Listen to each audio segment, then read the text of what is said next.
Great. Thank you. Chris Rugaber at Associated Press. As you know, Fed Governor Stephen Myron has kept his position at the White House, even as he's joined the Fed board. This is the first time, I believe, the Fed's board has had someone with executive branch ties in decades. Does this compromise the Fed's independence from day-to-day politics? And relatedly, how can you maintain the public's perception the Fed is politically independent with this dynamic? Thank you. So we did welcome a new committee member today, as we always do, and the committee remains united in pursuing our dual mandate goals. We're strongly committed to maintaining our independence, and beyond that, I really don't have anything to share. Well, great. And then just as a quick follow-up, I'm sorry, can you and other Fed officials have spoken extensively about the impact of tariffs on inflation, although perhaps with many companies appearing to eat the tariffs, tariffs may be impacting the labor market and other parts of the economy instead. Do you see that as a possible outcome here, that tariffs are the reason we're seeing some slowing, particularly in the labor market, rather than in inflation? Thank you. You know, it's certainly possible. You know, we're beginning to see, we have begun to see goods prices showing through into higher inflation, and actually the increase in goods prices accounts for most of the increase in inflation, or perhaps all of the increase in inflation over the course of this year. Those are not very large effects at this point, and we do expect them to continue to build over the course of the rest of the year and into next year. And you know, it's also possible that there may be effects on employment, but that I would say if you're looking at why employment is doing what it's doing, that's much more about the change in immigration. So the supply of workers has obviously come way down. There's very little growth, if any, in the supply of workers. And at the same time, demand for workers has also come down quite sharply, and to the point where we see what I've called a curious balance. It's, you know, typically when we say things are in balance, that sounds good, but in this case, the balance is because both supply and demand have come down quite sharply. Now demand coming down a little more sharply because we now see the unemployment rate edging up.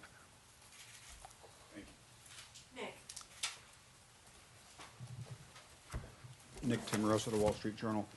Chair Powell, do economic conditions and the balance of risks no longer warrant a restrictive policy setting? So I don't think we can say that. What we can say is this, that over the course of this year, we've kept our policy at a restrictive level, and people have different views, but a clearly restrictive level, I would say.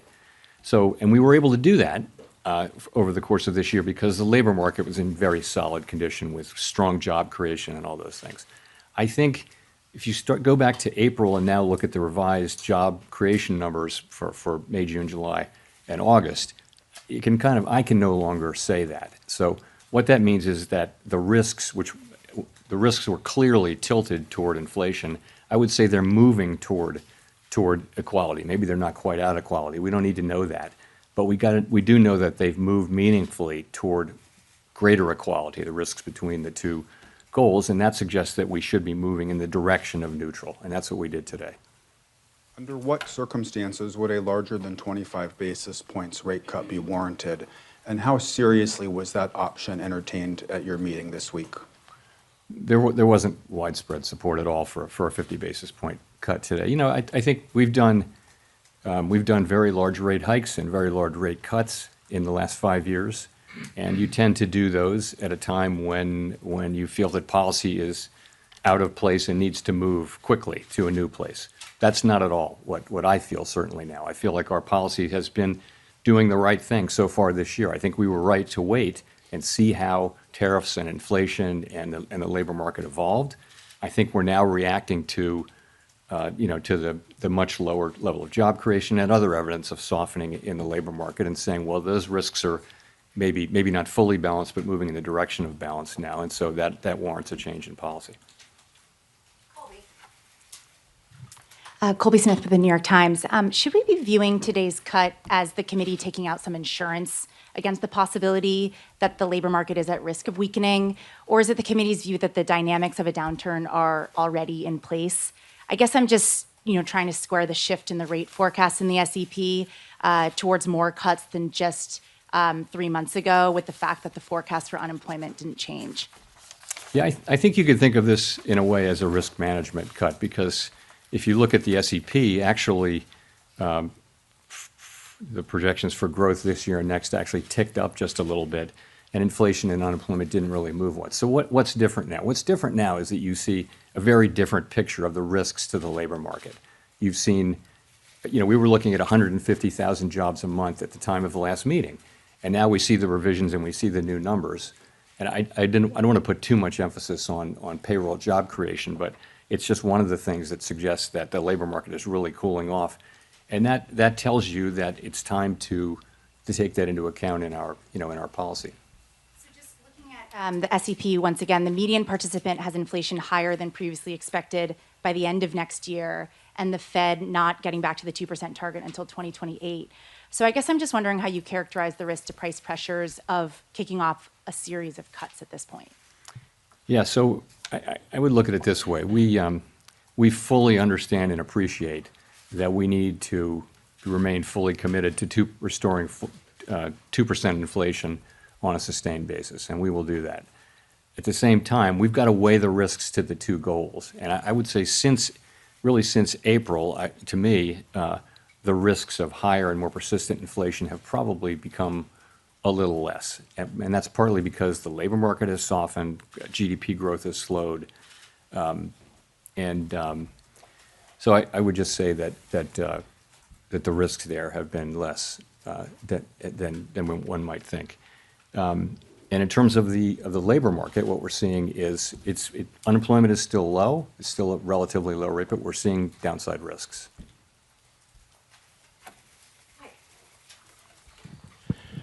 Michael McKee from Bloomberg Radio and Television. I'm a little confused by your explanation of the Fed cutting rates because of unemployment. If you think that most of what's happening in the employment area is related to immigration, which your rate cuts wouldn't address, how do you see that as more important than inflation, which has remained almost a full percentage point above your target? Well, I was saying that what's happening in the labor market has more to do with immigration than it has to do with tariffs. That was the question I was answering. So I wouldn't say that all of what's happening in the labor market is due to tariffs. I mean, you clearly have a slowing in it due to immigration. You clearly have a slowing in demand, which is now perhaps more than that in supply, and we know that because the unemployment rate has ticked up. So, that's what I meant by that. If I could follow up. Every year since 2015, the SEP has forecast that you would hit your target 2 years later. And this year, this SEP says you're going to hit your target 2 years later. 2% does not seem to be in sight. Does that suggest that the 2% target is not really achievable? And does this present any credibility problems for you in telling people that that's what you're going to do if you can never reach it? Well, I mean, you're right. It does say we're going to get to 2% inflation in 2028, at the end of 28. But that's literally how you put the projections together. You're writing down a rate path, which is designed to create, over the course of the SEP, time frame, 2% inflation and maximum employment too. So that's all that is. No one really knows where the economy will be in 3 years. But the nature of the exercise is to write down policy that you believe would return to the 2% goal over at least by the end of the exercise. Thanks so much, Elizabeth Schulze with ABC News. The latest inflation report shows that prices are still going up across key categories for many households, including groceries. What will the Fed do if prices pick up more? So our expectation, and you can see this consistently through the year, has been that inflation will move up this year, but that basically because of the effects on goods prices from tariffs, but that those will turn out to be a one-time price increase as opposed to creating an inflationary process. That's been our forecast. Pretty much all the individual forecasts say that. We can't just assume that, though, right? We have to. Our job is literally to make sure that is what happens, and we will do that job. Right now, the situation we're in is that we see inflation. We continue to expect it to move up, maybe not as high as we would have expected it to move up a few months ago, The pass-through of the tariffs into inflation has been slower and smaller. The labor market has softened.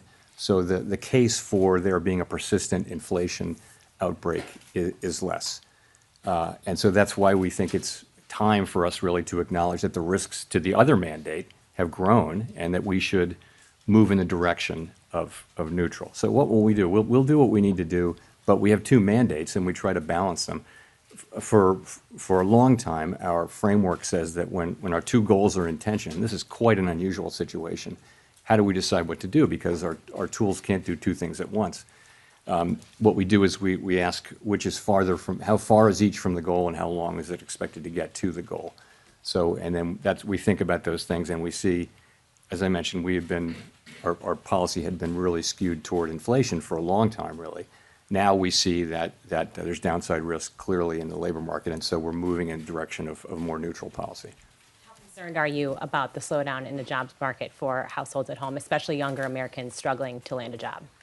So it's an interesting labor market, and obviously we think it's appropriate that we reduce our rates so that we become more neutral, which presumably will be better for the labor market. You see people who are sort of more at the margins, so kids coming out of college and younger people, minorities are having a hard time finding jobs. The overall job finding rate is very, very low. However, the layoff rate is also very low. So you've got a low firing, low hiring environment, and the concern is that if you start to see layoffs, the people who are laid off there won't be a lot of hiring going on. So that could very quickly flow into higher unemployment. In a healthier economy, healthier labor market, there would be jobs for those people. But now the hiring rate is very, very low. So that's been a growing concern over the last few months. And it's one of the reasons why we think it's appropriate that we begin to shift our policy focus toward a more balanced one.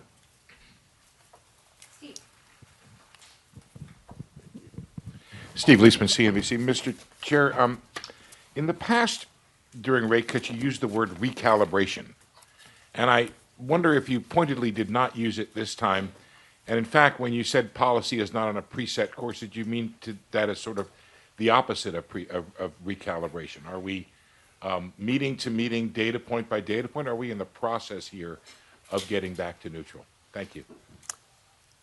So I think we're in a meeting by meeting situation. We're going to be looking at the data. You know what, let me say a word about the SEP really here. So we often point this out. What the SEP is it's an accumulation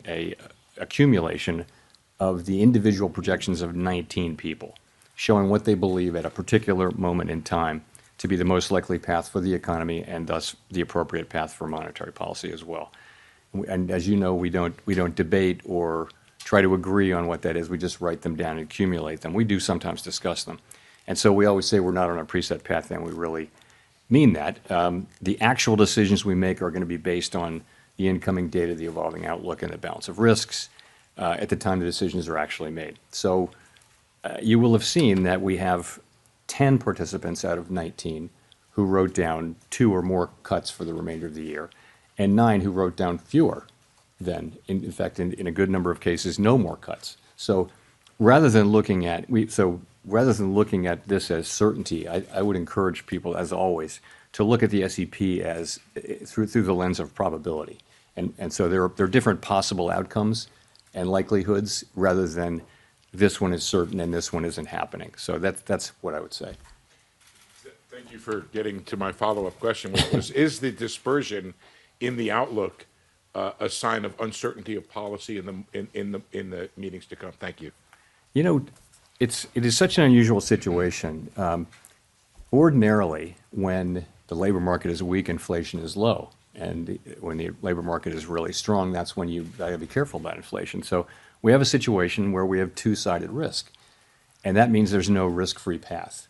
And so it's quite a difficult situation for policymakers. And it's not at all surprising to me that you have a range of views. It's not so much about having different views for the path of the economy, but it's partly that. But it's also partly about what's the right thing to do in light of the tension between the two goals. How do you weight them? how worried are you about one versus the other, and so it's natural. I think it would actually be surprising if you didn't have a pretty wide range of views based, in this kind of highly unusual situation, and we do. So, but we get together, we discuss, we have a great discussion, and then we decide what to do and we act. But you're right that it's a wide dispersion of views, and I think that's understandable and natural in the current situation.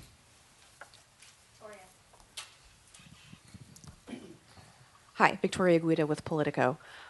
You've talked a lot about Fed independence and the importance of it over the years, but as markets have questions about what exactly President Trump's intentions are with the Fed, what would you point to as the things they should be watching to determine that the Fed is still making decisions based on, the economic outlook rather than political considerations?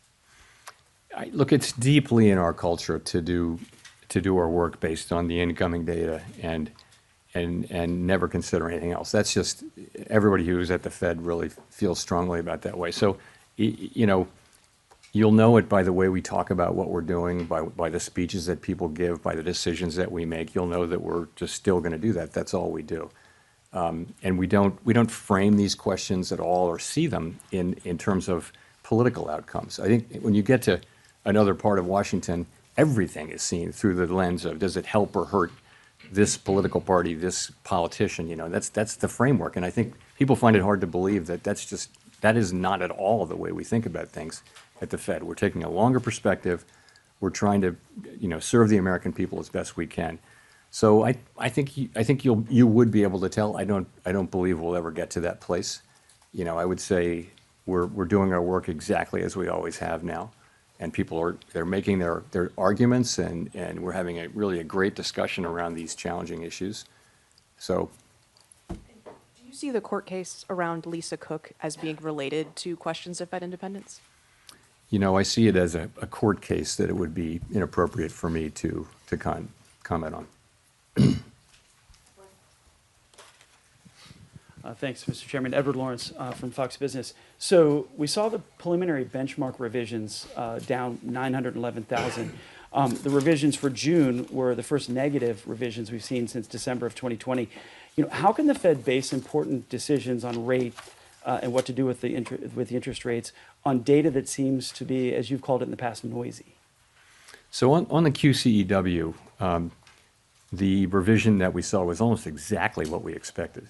It was amazing how close the expectation was. So, and the reason for that is, for the last bunch of quarters, there's been almost a predictable overcount, and I think the Bureau of Labor Statistics really does understand this, and they're working hard to fix it. It's got to do, of course, it has something to do with low response rates, but it's also got to do with what's called the birth-death model, because a good amount of job creation happens around new companies, and how many go out of business, how many are founded, and it's just really hard. You can't survey for that. You've got to have a model that predicts that, and it's quite difficult to do, especially when the economy is undergoing big changes. So, and they've been working on that and are making progress on it. But the data we get is still good enough for us to do our work.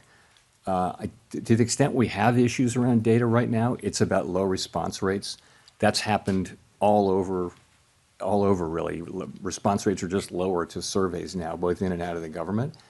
And it's no great secret. We want higher response rates, and we need those to have, less volatile data.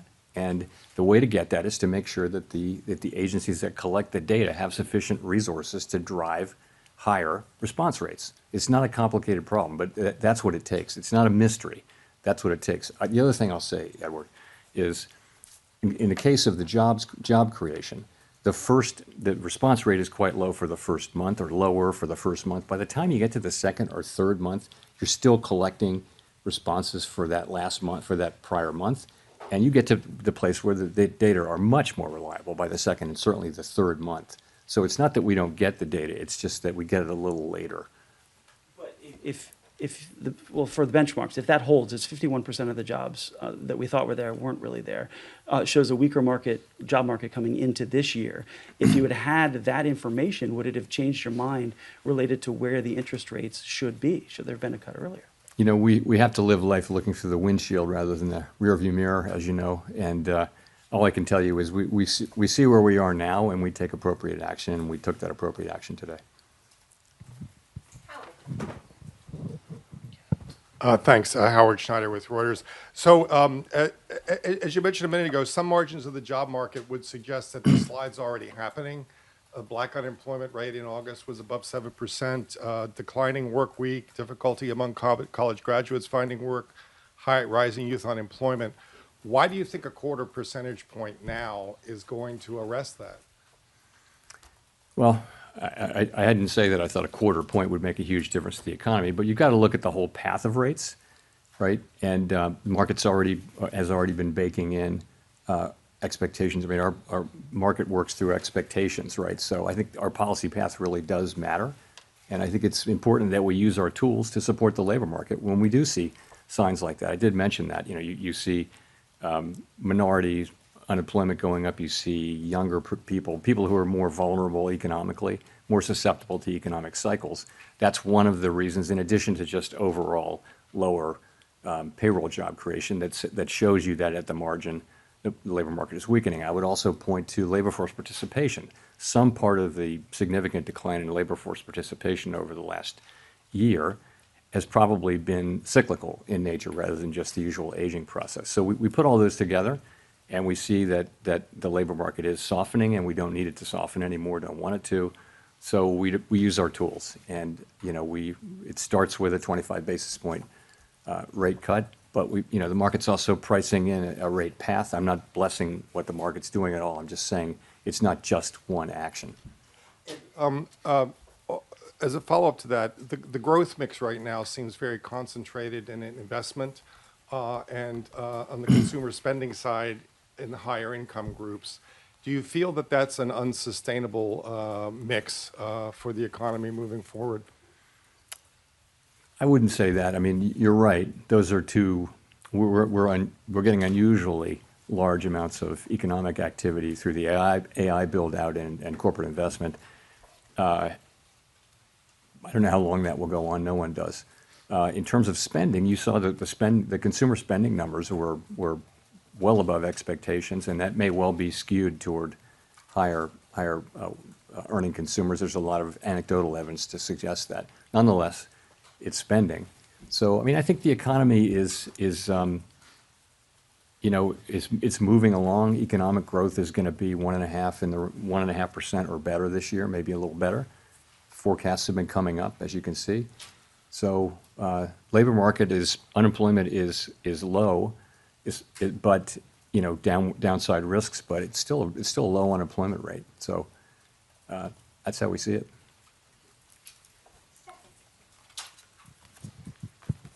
Hi, Stephanie Rule, MSNBC. Treasury Secretary Scott Bessent has said that the Federal Reserve suffers from mission creep and institutional bloat. He's now calling for an independent review. Would you support an independent review, or are you open to any sort of reform in any areas of the Fed? I, of course, am not going to comment on anything the Secretary says or really any other officer says. So in terms of reform at the Fed, we just went through a lengthy and I think very successful process of updating our monetary policy framework.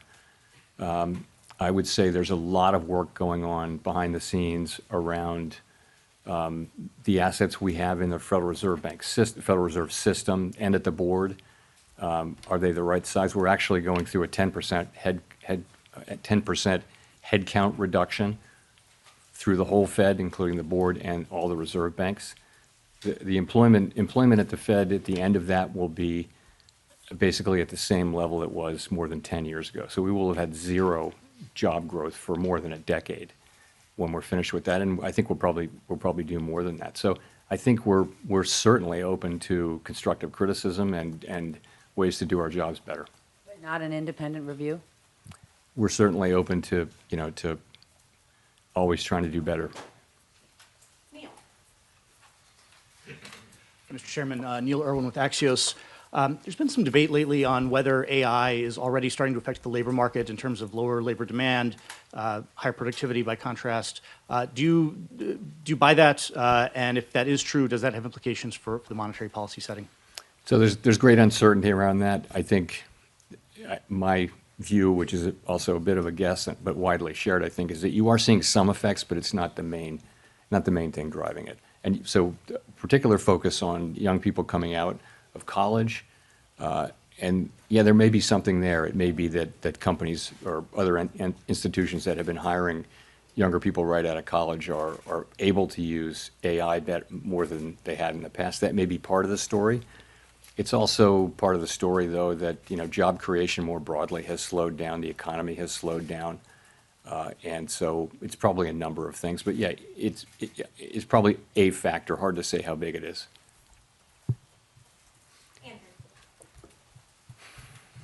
Thanks, Mr. Chairman. What evidence do you see of tariffs showing up in inflation? Well, if you can take goods, just sort of the broad goods category, and last year, goods inflation was negative. If you go back 25 years, that was the typical thing, was that goods inflation was, goods prices generally went down, even adjusting for quality. So that was not the case during the pandemic, of course. Goods inflation went very high, but we had essentially returned to zero or slightly negative inflation. Now, I think goods inflation over the course of the past year is 1.2%, which doesn't sound like a lot, but it's a big change. So we think, analysts have different views, but we think it's contributing, 0.3 or 0.4, something like that, to the current core PCE inflation reading, which is 2.9%. So it's contributing. What seems to be happening is that, the tariffs are mostly not being paid by exporters, mostly being paid by really the companies that sit between the exporter and the consumer. So if you buy something and you sell it through retail or you use it to make a product, you're probably taking a lot of those costs on and not able to pass it fully along to the consumer yet. That appears to be what we're seeing. All of those companies and entities in the middle, they'll tell you that they have every intention of passing that through in time, but they're not doing that now. To the consumer, the pass-through has been pretty small. It's been slower and smaller than we thought. But the evidence is it's very clear that there's some pass-through. I also wanted to ask if you could share with us the conditions under which you might consider leaving the Fed in May. I have nothing new on that for you today.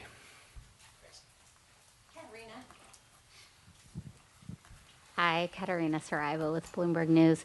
I just wanted to follow up on one of your answers just a couple minutes ago. We've often heard you talk about how you and your colleagues, do not think about politics. This does not enter the room.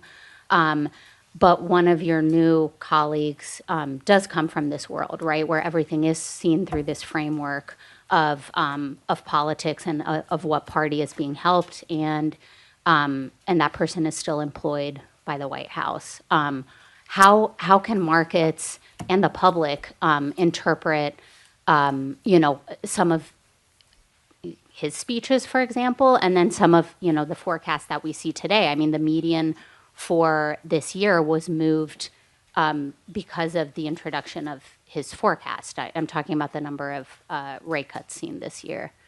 What do you say to markets and the public that are trying to interpret, what you guys are saying? So there's 12 vote, 19 participants of whom 12 vote, as you know, on a rotating basis. So no one voter, can really, the only way for any voter to really move things around is to be incredibly persuasive. And the only way to do that in the context in which we work is to make really strong arguments based on the data and one's understanding of the economy. That's really all that matters. And that's how it's going to work. And I think that is the way the institution, that's in the DNA of the institution. That's not going to change. And then I wanted to ask about a Gallup poll that showed that Americans now have more confidence in the president than the Federal Reserve when it comes to doing what's right for the economy. Why do you think that is, and what's your response? What's your message to the public? Our response is we're going to do everything we can to use our tools to achieve the goals that Congress has given us, and we're not going to get distracted by anything. So I think that's what we're going to do. We're just going to keep doing our jobs.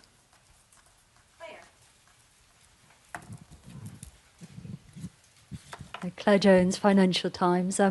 Given the range of views expressed prior to the meeting, I think there was a lot less dissent today than a lot of people expected. It'd be good to know just what you think the drivers were of coming to that very strong consensus in the meeting, and also on the flip side to just explain why the dot plots are really so scattered between, someone even expecting rates to end up higher by the end of the year to 5 cuts. I mean, what were the kind of range of views you heard about, on one side, why there was so much support for a cut today, and on the flip side, why there's so much divergence about what comes next? So I think there's quite a wide assessment that the situation has changed with respect to the labor market. Whereas we could still say, and did say in July, at the time of the July meeting, that the labor market was in solid condition, and we could point to 150,000 jobs per month and many other things. I think that the new data that we've had, and it's not just payrolls, it's other things as well, suggests that there really is meaningful downside risk. I said there was downside risk then, but I think that downside risk is now a reality, and there's clearly more downside risk. So I think that's broadly accepted.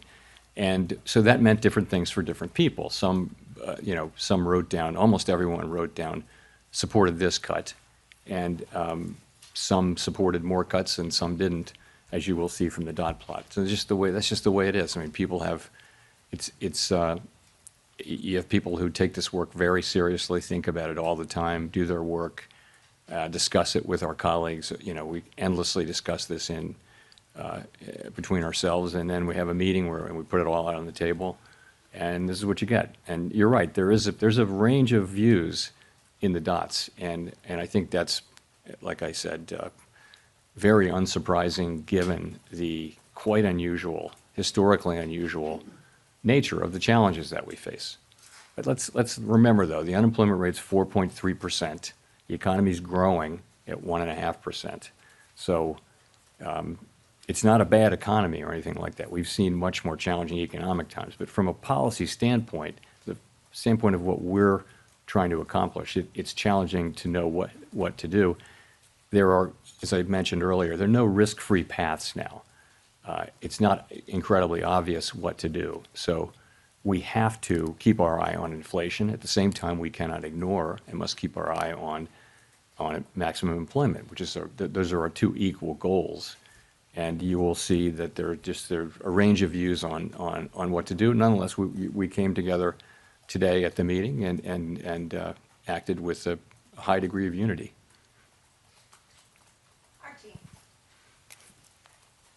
Thank you. Archie Hall from The Economist. You mentioned earlier that job creation was running below your guess at its break-even rate. I'd be curious to hear a bit more about that and where you think the break-even rate is.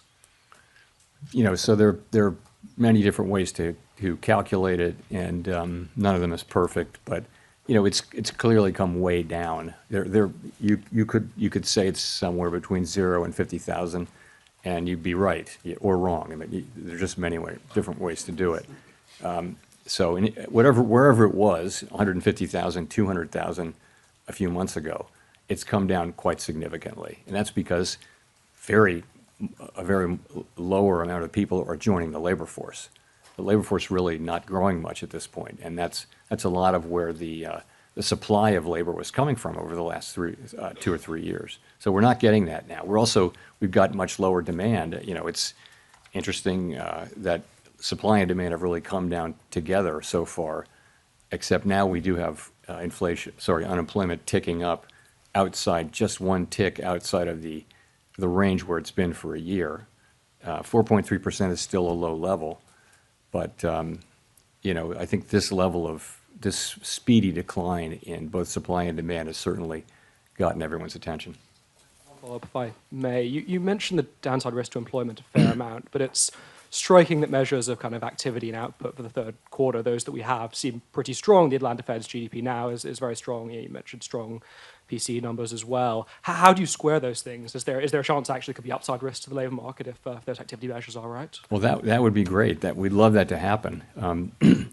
So I don't know that you see a big tension there, but it's gratifying to see that economic activity is holding in, and it's a good bit from consumption. It looks like consumption was stronger than expected. What we got earlier this week, I guess. And also we're getting a fairly narrow sector is producing a lot of economic activity, which is the AI build out and business investment. So we watch all of it, and I would say we did move up. The median for growth for this year actually moved up in the SEP between the June and September SEPs. So, and really the inflation and labor market didn't change much. It's really the risks that we're seeing to the labor market that were the focus of today's decision. Nicole. Hi, Nicole Goodkind with Barron's. Thank you for taking my question. Given the cumulative impact of high interest rates on the housing sector, I'm wondering how concerned you are that current rate levels are exacerbating housing affordability issues and potentially hindering household formation and wealth accumulation for a segment of the population? Housing is an interest-sensitive activity, so it's at the very center of monetary policy. When the pandemic hit and we cut rates to zero, the housing companies were incredibly grateful, and it was really, they said that was the only thing that kept them going, was that we cut so aggressively and provided credit and things like that, and they were able to finance because we did that. The other side of that is when inflation gets high and we raise rates, and you're right, it does burden the housing industry, and so rates have come down a bit, and as that happens, we don't set mortgage rates, but our policy rate changes do tend to affect mortgage rates, and that has been happening, and that'll of course raise demand.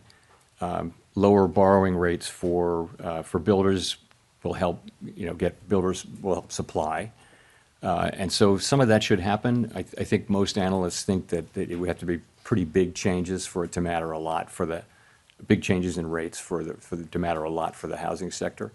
And the other thing is by achieving maximum employment and price stability, that's a strong economy. That's a good economy for housing.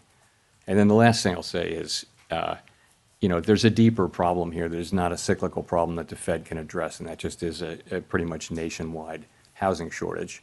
Or a lot of places in the country just don't have enough housing for people, and all of the areas around metropolitan areas like Washington, for example, are very built up, and so you're having to build farther and farther out, and so that's where it is. And just a quick follow-up. During the last SEP, or the press conference following the last SEP, you seemed to indicate that policymakers lacked conviction about their projections, and I'm wondering if you still feel that way. Forecasting is very difficult even in placid times, and as I've mentioned before, forecasters are a humble lot with much to be humble about. So I think right now is a particularly challenging time, even more uncertain than usual. And so I don't know any forecaster anywhere, really. Ask any of the forecasters whether they have great confidence in their forecast right now. I think they'll honestly say no.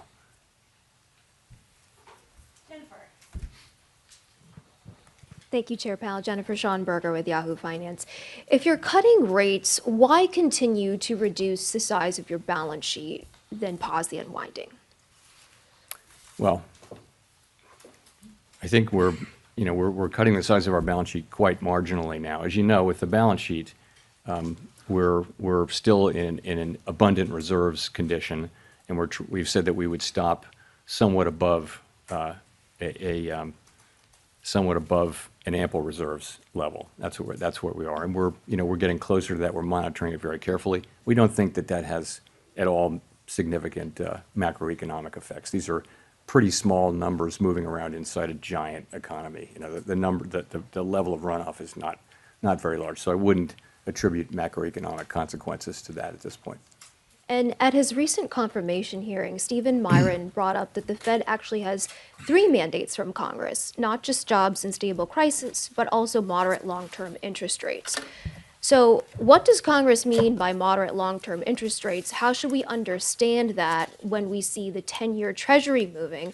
And how do you think about this part of the mandate when policy choices like rate cuts or balance sheet reductions affect the long end of the yield curve? So we always think of it as the dual mandate, maximum employment and price stability, for a long time, because we think moderate long-term interest rates are something that will result from stable inflation, low and stable inflation, and maximum employment. So we haven't thought about that for a very long time as a third mandate that requires independent action. So that's where that is. And there's no thought of, as far as I'm concerned, there's no thought of considering that, considering that we somehow incorporate that in as something in a different way.